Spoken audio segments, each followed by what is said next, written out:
कटिहार में छात्रों का उग्र प्रदर्शन, पुलिस पर पथराव और सरकारी संपत्ति में तोड़फोड़। मुख्य द्वार तोड़ने की कोशिश के बाद पुलिस ने लाठीचार्ज किया। कई पुलिसकर्मी घायल, समाहरणालय परिसर बना पुलिस का छावनी।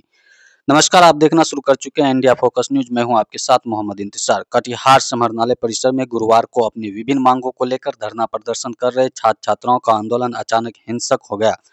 शुरुआत में प्रदर्शन पूरी तरह शांतिपूर्ण था। छात्र छात्राएं दिल्ली के जंतर मंतर के तर्ज पर समाहरणालय के मुख्य द्वार के सामने बैठकर अपनी मांगों के समर्थन में नारेबाजी कर रहे थे। लेकिन कुछ समय बाद माहौल अचानक बदल गया और प्रदर्शनकारियों ने उग्र रूप धारण कर लिया। प्रत्यक्षदर्शियों के अनुसार प्रदर्शन के दौरान कुछ छात्रों ने समाहरणालय के मुख्य द्वार को जबरन तोड़ने का प्रयास शुरू कर दिया।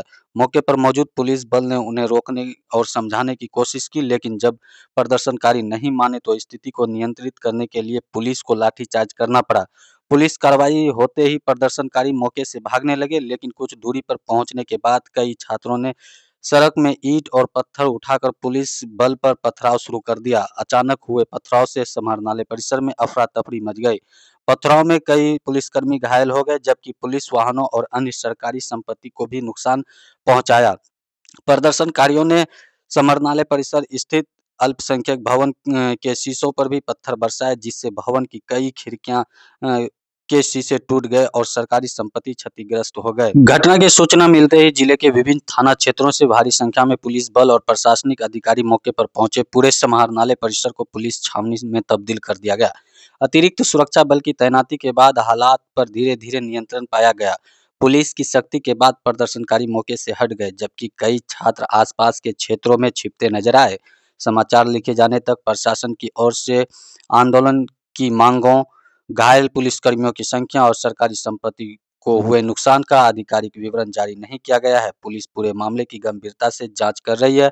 घटनास्थल पर लगे सीसीटीवी कैमरों की फुटेज और अन्य साक्ष्यों के आधार पर उपद्रव में शामिल लोगों की पहचान भी की जा रही है। प्रशासन ने स्पष्ट किया है कि कानून व्यवस्था भंग करने, पुलिस पर हमला करने और सरकारी संपत्ति को नुकसान पहुंचाने वाले दोषियों के खिलाफ सख्त कानूनी कार्रवाई की जाएगी। वहीं घटना के बाद समाहरणालय परिसर और आसपास के इलाकों में सुरक्षा व्यवस्था बढ़ा दी गई है, ताकि किसी भी अप्रिय स्थिति से निपटा जा सके।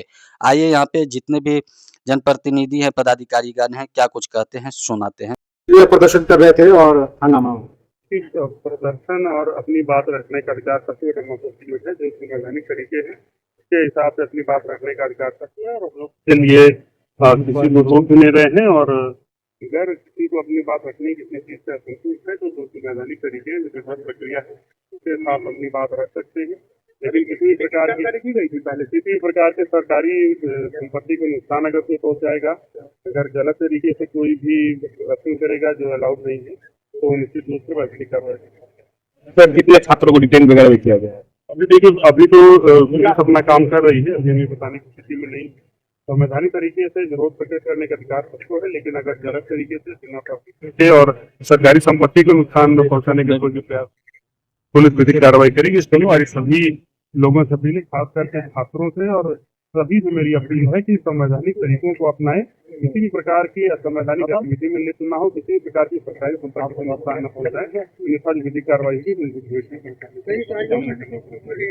ये भी किया गया। हम लोग के पास वीडियोग्राफी की गई है, हम लोग के पास ड्रोन फुटेज भी है, बहुत सारे लोगों के द्वारा भी फोटोग्राफ और वीडियोग्राफ किए गए हैं, तो जिसके द्वारा भी इस तरह की एक्टिविटी की गई है जो लीगली अलाउड नहीं है, उनसे चिन्हित करके उनके ऊपर कार्रवाई की जाएगी। इसलिए मैं कह रहा हूँ बहरहाल सभी बच्चे, स्टूडेंट्स जो है अपनी बात तरीके से रखें। कोई भी इस प्रकार की लीगल एक्टिविटी में इन्वॉल्व होंगे तो फिर बाद में उनको परेशानी होगी अगर विधि कार्रवाई की जा सके।